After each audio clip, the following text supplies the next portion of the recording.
大家好，今天是2021年1月28号。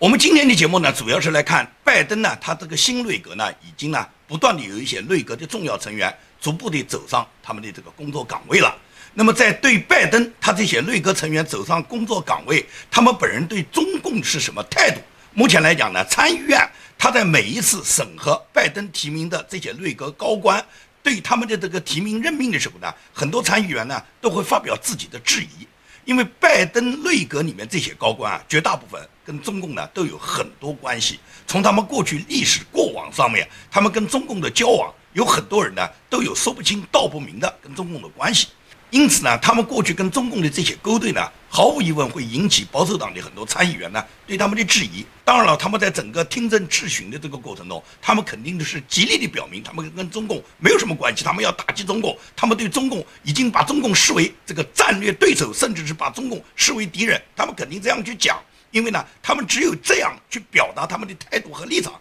才有可能通过参议院对他们的履职的通过。因为没有这个职务，他们还谈什么这个上位呢？但是有这个职务上了位以后又会怎么做呢？从现在呢整个参议院质询的几个人呢，我们可以从现场质询的情况里面看到一些端倪。比方说联合国就是拜登提任的美国驻联合国的大使叫格林菲尔德，是一个女生，是一个黑人。那么对这个人他本人要履职这个职务的时候，参议院里面来自德州的参议员克鲁兹，他在现场就质询这个格林菲尔德，就是说你说你对中共将会采取一个很强硬的立场，你用战略对手来形容中共，但是你跟中共的关系不是这样的，你参加中共孔子学院举行的各种仪式，而且是带薪的仪式，也就是你去演讲会拿到钱的，这时候你跟中共是一个什么关系啊？拿什么能表明你对中共将会强硬呢？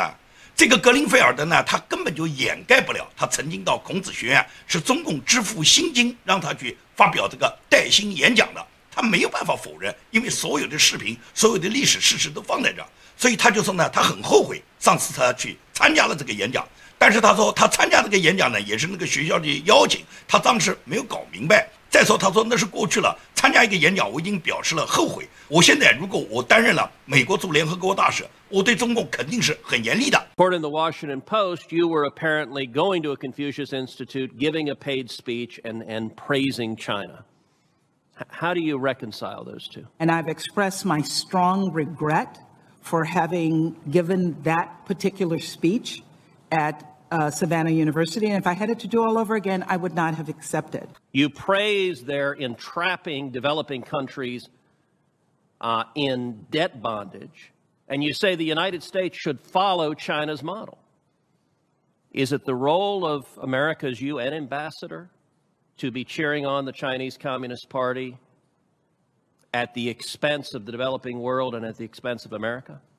Senator, it was not my intention, nor do I think that I cheered on the Chinese Communist Party. I do regret that speech. 这是这个黑人，这个格林菲尔德的回答。那么商务部部长呢，他在直接这个参议院对他这个履职质询过程中，当天就没有通过。没有通过的原因是，所有的这个参议员都在问他跟中共华为的关系。因为华为的关系直接涉及到美国它这个网络安全和美国这个5G 电信啊是否有中共它这个系统能够侵入，而且呢大家都知道川普总统他整个内阁是完全在美国排挤华为的，华为是不可能参加美国任何5G 建设的，同时美国还要求欧盟和其他国家也都不可以运用华为5G。所以说呢，美国商务部这个部长，也就是拜登提名这个商务部长，他在这个参议员质询的过程中呢，在问到华为的问题上，他就是支支吾吾，他根本就没办法明确的回答他将跟华为是怎么合作，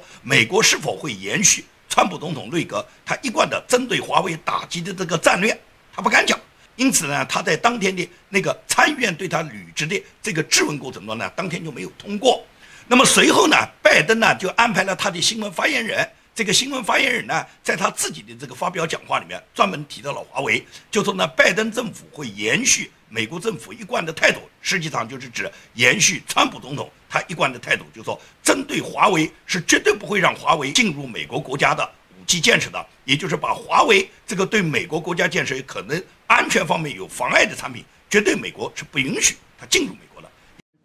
Let us be clear, telecommunications equipment made by untrusted vendors, including Huawei, is a threat to the security of the U.S. and our allies. We'll ensure that the American telecommunications network do not use equipment from untrusted vendors, and will work with allies to secure their telecommunications networks and make investments to expand the production of telecommunications equipment by trusted U.S. and allied companies. 也就是拜登通过他的新闻发言人来表达了对华为的立场。那么对华为的立场肯定是考核美国现在拜登政府所任命的几个关键部门的部长，比方财政部啊、商务部啊这些部长，他们对华为的态度就决定了什么？决定了美国拜登政府现在跟中共的一种关系。那么现在拜登要履职的很多的这些高官，包括他的国务卿布林肯，他现在表态都表得非常好，就说呢，整个美国他认可美国前朝政府，也就是川普总统内阁里面对中共实施的打击战略是正确的，围堵中共是正确的。也就是说，布林肯也好，包括联合国被拜登提名的这个黑人大使格林菲尔德也好，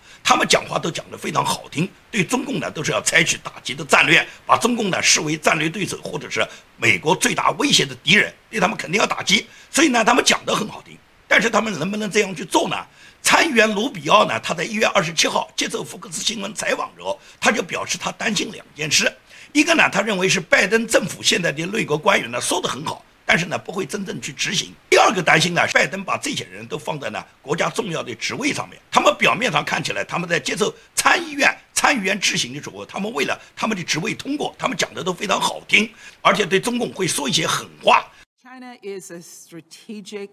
adversary, and their actions threaten our security, they threaten our values, and they threaten our way of life. And they are a threat to their neighbors, and they're a threat across the globe. So I have no doubts in my mind about that. We know China is working across the UN system to drive an authoritarian agenda that stands in opposition to the founding values of the institution, American values. Their success depends on our continued withdrawal. That will not happen on my watch. Were you not aware of who the Confucius Institute was and the concerns about them when you accepted that speech? And as I've said, I truly regret having accepted that invitation and having had my name associated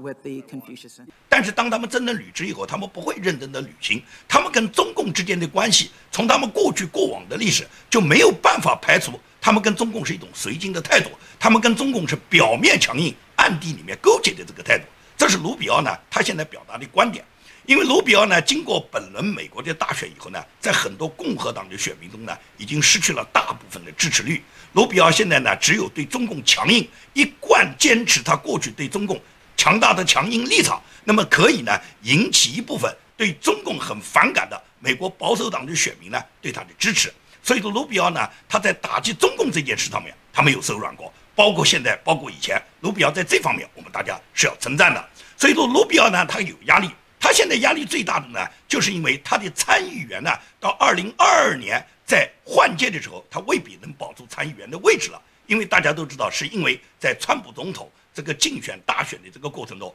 卢比奥的表现实在是让他的选民就选举他的选民非常的失望了。卢比奥是来自佛罗里达州的，目前来讲，川普总统全家已经搬到了佛罗里达州，伊万卡呢将会成为卢比奥呢最强悍的一个对手。伊万卡目前已经被华尔街评估他的这个价值，他的这个身价已经达到了100多亿。他本人呢将参选2022年佛罗里达州的参议员，也就是2022年正好是卢比奥换届。卢比奥呢上一次担任参议员呢是2016年，也就是川普总统担任总统的那一年，卢比奥正好换届成功担任了参议员。他这是第二次担任参议员，第一次担任参议员就担任了1届就被选下去了。后来是川普总统支持他，所以说在2016年呢，他又再一次担任了参议员。那么参议员工作的这6年，到明年2022年就正好要换届了。那么这次换届他会迎来一个强大的对手，就是伊万卡。也就是说，卢比奥他跟伊万卡的竞争将会成为明年佛罗里达州选民他们最终是选择谁来代表他们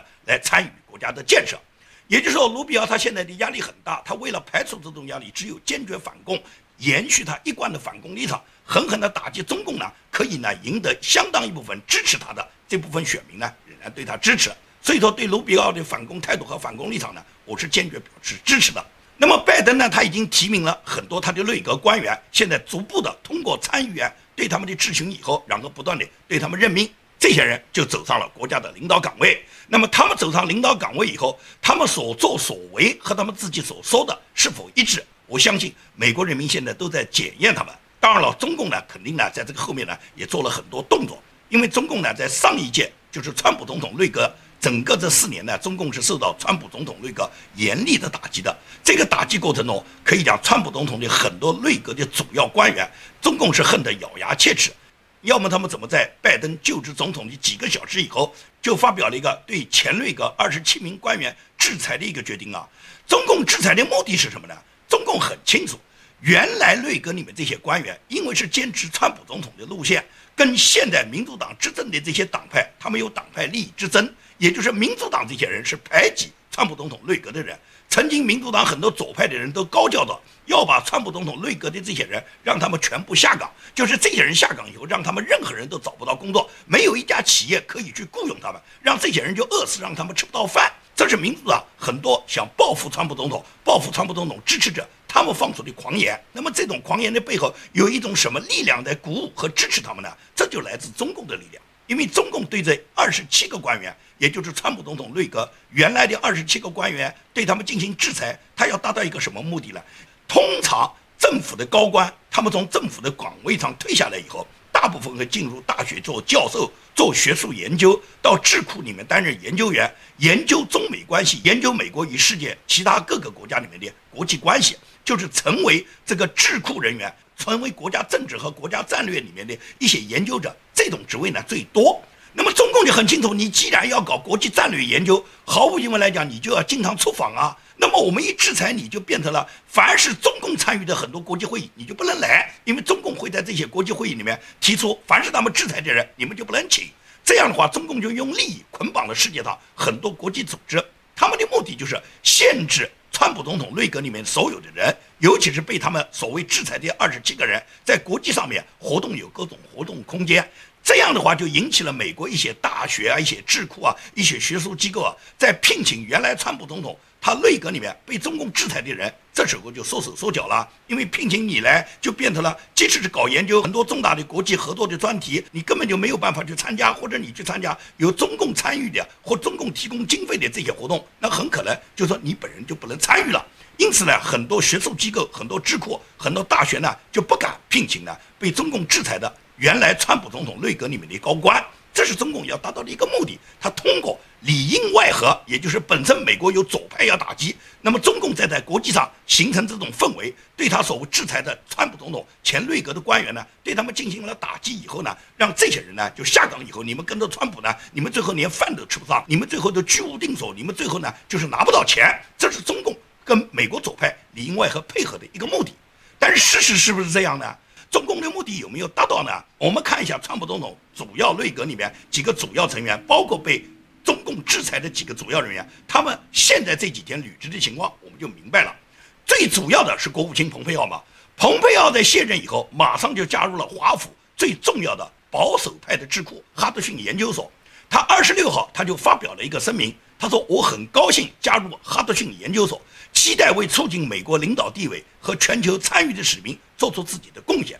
哈德逊研究所是美国5大保守派智库之一，创立于1961年。哈德逊的主席叫 Sarah， 他表示蓬佩奥在国际公共服务方面表现得相当出色。蓬佩奥加入哈德逊研究所以后，将会给哈德逊研究所带来一个非常令人兴奋的合作机会。这是指蓬佩奥他本人进入了这个保守派的智库。另外有一个副国务卿叫史达伟，史达伟也进入了另一家保守派智库。还有就是川普总统的新闻发言人凯利嘛，凯利已经被福克斯新闻作为重要的新闻主持人，把他请进了福克斯新闻台。所以说，你就看川普总统内阁里面的重要成员，他们现在的走向和大家对他们欢迎的程度，你就看到中共和左派要围剿他们的目的达不到。而彭斯呢，彭斯作为川普总统内阁里面重要的成员，彭斯由于在最关键的时候，他最终背叛了川普，那么彭斯的结果就比较差了。网络上不断有媒体报道，甚至用无家可归来形容彭斯。彭斯离开华盛顿以后呢，他现在呢是居无定所。按照媒体报道就说他是无家可归，因为川普的前幕僚呢都跟他切断了关系，民主党也没有任何一个人去照看和关心他彭斯。现在彭斯夫妇呢，他是回到他弟弟家里面，住在他弟弟家里面，暂时在他弟弟的小木屋里面呢做沙发客。彭斯呢，在1999年曾经呢，在他自己的家乡就是印第安纳州呢购置过房产，后来这个房产呢给他卖掉了。他担任副总统以后呢，他在2019年出具的财务报表显示，他没有任何资产，就是他名下没有任何资产。他的助手告诉媒体，接下来的6个月里面，彭斯呢将会在印第安纳州和华盛顿 DC 之间呢来回跑，最终呢他会永久性的搬回他的家乡，就是搬回印第安纳州。作为彭斯，你说他是一个国家副总统，他作为国家一个公职人员，他不可能他的薪水是很拮据的，也不可能说付不起一个房产的首付，加上副总统有副总统退休待遇，不至于他的生活很拮据。但是呢，为什么媒体现在用 homeless 来形容彭斯呢？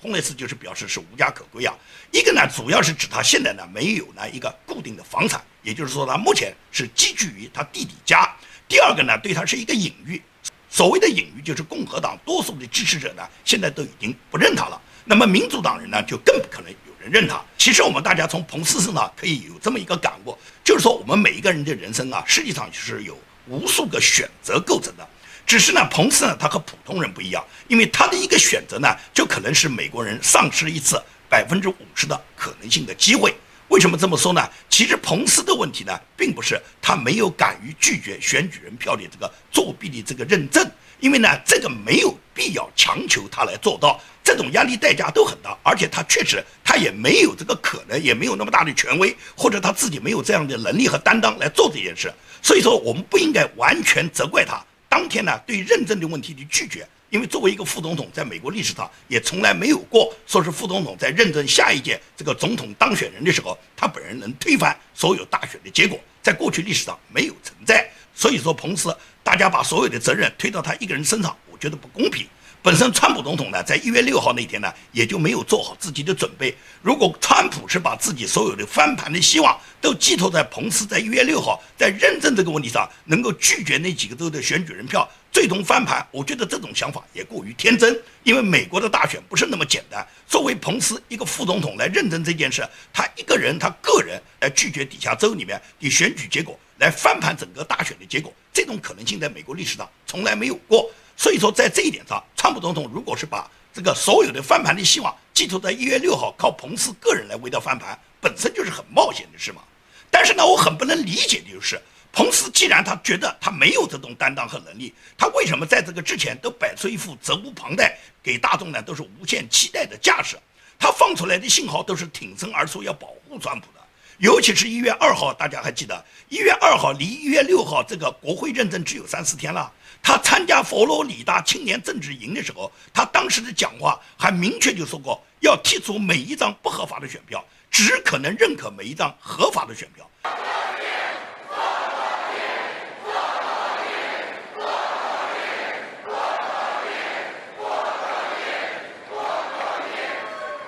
And as our election contest continues, I'll make you a promise. We're going to keep fighting until every legal vote is counted. We're going to keep fighting until every illegal vote is thrown out. America, and we'll never stop fighting to make America great again. You watch. 当时他讲的话依然是壮怀激烈啊，但是为什么他要这样做呢？我觉得既然不行就别装嘛。到了国会认证上面，不但拒绝舞弊这件事他根本办不到，而且最终连挑战者的发言他都不允许了，那个就不是装的问题了，也不是蠢。彭斯这个人精明得很，绝对不是蠢，而是呢他入戏太深了。所以说呢，彭斯整个今天的这个结果呢，让我们可以看到，也就是为什么保守党的选民现在呢绝大部分人不认可他，实际上是他自己对他人生做出的选择。那么川普总统毫无疑问来讲是左派对他要赶尽杀绝的，左派到今天对一个离任的总统仍然是要进行弹劾的。就在这个过程中，绝大部分共和党的人都要避着川普而走。那么共和党在国会里面有重要的2个少数党领袖，一个是在众院的少数党领袖叫凯文·麦卡锡，第二个是在参议院里面的少数党领袖就是麦康奈尔。而凯文·麦卡锡一直是支持川普的，他到昨天他还专门到佛罗里达和川普总统见了面。那么他们见面谈什么我们不清楚，至少我们认为共和党里面有相当一部分领袖人物他们还在支持川普，他们知道切割川普对于共和党来讲是不现实的。切割川普，按照格林瑞姆的话就是说，如果你在共和党里面你试图要切除川普，实际上就是切除你自己。但是这个事呢，他们都明白，问题是看大家怎么做。怕就怕格林瑞姆这种，他讲得非常好听，行动上呢，他们完全是另外一回事。麦康奈尔就这样吗？麦康奈尔，你看他嘴巴上讲的多好听啊！就在这2天，他还警告拜登，要求拜登执行川普对中共的所有打击的路线，对中共我们绝不能手软。他背地里面跟他老婆赵小兰跟中共不知道有多少勾兑，不知道跟中共谋取了多少他家族的利益。他表面上他说他要打击中共呢，所以说现在这个美国就存在着。共和党也好，民主党也好，有很多大佬都是嘴巴上对中共讲的是非常的狠，打的是非常的厉害，嘴巴上讲的都很厉害，但是行动上完全不是这么去做，行动上完全是配合中共，跟中共是勾兑和沆瀣一气的关系。本轮美国大选，它不仅仅是美国党派之间，他们党派之间的互相倾轧，以及是美国这些政治人物跟中共之间内部关系的一个大的暴露。也是海外华人呢这么几十年来反共所展示的一个反共之后的一个根本暴露的立场。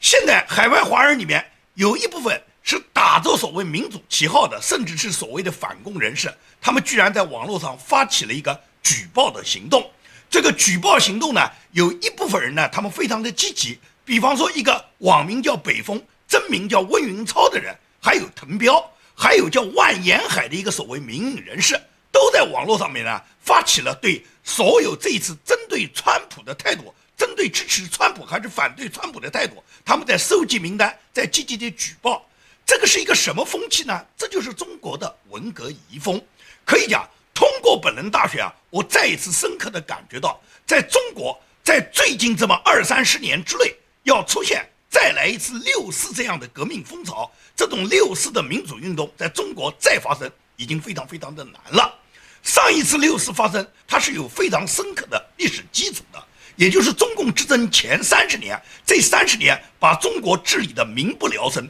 尤其是10年动乱、10年文革，给中国所有的普通的老百姓、知识分子，包括中共跟着毛泽东打江山的这些中共高级官员，他们都深受中共这个革命斗争、这种革命专制的这种压制。让很多人他们在精神上、在思想上、在肉体上都遭受了巨大的痛苦。在长期的思想压抑之后，到了1979年，也就是70年代末80年代初，有了中国的10年思想解放，也开启了中国经济上的改革开放。那么在经济上的改革开放，思想上面有思想解放这么10年的铺垫以后，才出现了8964。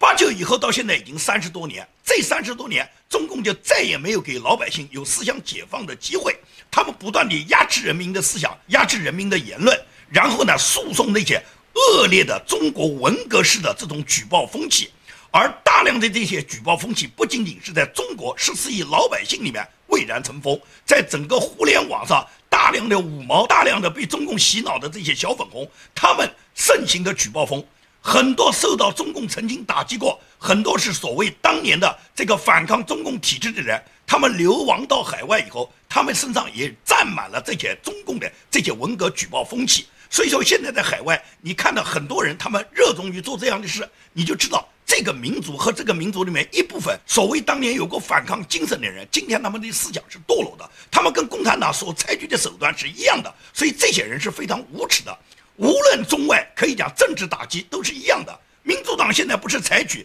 对原来川普和川普的支持者给他们列黑名单吗？民主党的议员 AOC 不是要把所有川普的支持者全部列上黑名单，要对他们进行打击吗？拜登这才上台没有1个礼拜，拜登目前已经成立了人事委员会。他这个人事委员会干什么？就是准备开始打击啊！他们首先是要改革最高法院，对最高法院要让民主党永远掌权。他们一个是暗中舞弊，为他们民主党可以获取长期的执政，同时在民里面，他们也希望改革最高法院大法官，他们要把大法官的数量从9个增加到15个。同时呢，对美国现在的州，也就是准备把华盛顿地区列为单独一个州，另外把波多黎各也收为美国的一个州，就给美国现在原来的50个州增加2个州。这2个州一增加，毫无疑问来讲，全是民主党的选票啊，马上就给民主党最起码多增加了10几张选举人票。这就是拜登他们上台为了维护本党利益，为了打击共和党、打击川普势力，他们所做的一系列的组织准备吗？而民主党的这些大佬们，他们有多少是为美国人民谋利益的呢？其中有一个加州的民主党的资深参议员，一个老太太叫范恩斯坦。范恩斯坦她因为诉讼了内部信息，让她老公去炒股票，给她老公获取这个股票的利益达到几千万。这件事情被美国证券委员会和美国 FBI 调查以后，她自己愿意罚款了事，也就是承认认罪，只愿意罚款，这件事就过去了。如果这件事换到普通平民，是100%要坐牢的。但是老太太利用她常年在民主党里面担任资深参议员，她现在就利用她这个地位，最终呢，她就罚点款，这件事就了事了。而且她为她自己下一任参议员，她又递交了申请。如果说她下一任参议员她还可以参选的话，她那时候已经是91岁了，她现在已经88岁啊。也就是美国这个参议员任期制度如果不改革，就是到了91岁都仍然来参选啊。这就是民主党这些政客们把持的国家政权，到90几岁了，他们还不愿意松啊。Nancy Pelosi 她自己知道拜登执政以后，马上就会宣布在美国大力的推行所谓绿色电动车，她就让她老公在特斯拉只有500块钱的时候就买进了大致有2000股，也就是说100万美元购买了特斯拉，当时它的股价在500元左右，他就吃进了那么多股票。那么现在大家看看特斯拉现在涨成什么样，也就是拜登要推行绿色的电动车以后，特斯拉现在已经涨到了800多块钱一股，也就是 Nancy 利用这一个内部消息，她就让她这个老公这个投资短短这么1-20天就已经获利，现在从100万已经变成160万了吧？这不就是他们的内部消息吗？那不到兰奇这个地位，你怎么能知道拜登他上台马上会推行这个政策呢？因为拜登一上台就关闭了加拿大到美国的这条石油管线，然后他就推行他的所谓绿色电动车。这个石油管线一关闭以后，就导致了大量的这个石油产业工人全部下岗啊。下岗以后，你知道拜登怎么说啊？拜登聘任的这个气候特使，就是原来奥巴马时期的国务卿叫克里，克里的儿子跟拜登的儿子是在一起做生意的，他们标标准准是沆瀣一气的人。克里现在他的发言就说，那些石油产业工人你们下岗了，你们可以去制作太阳能板啊。这就是这个克里对拜登的政策给这些下岗工人给你们的解释。民主党当道就这样啊，那些产业工人你今天下岗以后，你就要检查一下你的票投给谁了。如果你这些票都是投给拜登的，我只能讲你是自作自受。如果你当时这个票投给川普的，今天川普没有当选，你应该问一问川普没有当选具体的原因是什么。所以说很多问题都是非常简单的，我们只要看一下现实，也就是看一下民主党这些大佬他们究竟是为美国人民谋利的，还是说他们现在的政策让美国大量的工人，尤其是包括这些石油产业工人，他们今天下岗，他们今天付不起贷款，他们今天沦落到要卖房卖车的地步，你觉得是什么状态？网络上有一个黑人，他自己呢很痛苦的做了一段视频，他表示他现在已经下岗了，他刚刚买了一台车，要6年的按揭，但是他下一期按揭都还不了，他准备把这台车就卖掉了。他说这就是拜登的政策，拜登一上台他就已经失去了自己的工作，已经没有收入了，刚买的新车也只能是卖掉。我相信他只是拜登政策受影响的其中一个，那么受拜登政策影响的工人多了去了，这些人哪一个不是像这个工人像这个黑人一样，他们不管是不是有车买车，还是有新车，还是有按揭，至少他们要生活啊。当他们没有收入，当他们不能够养家时候，你觉得他们会支持你这样的政府吗？所以说呢，今天呢，拜登刚刚上台，才上台这么1个多礼拜，很多政策呢现在还在发酵的过程，我们还有一个持续观察的过程，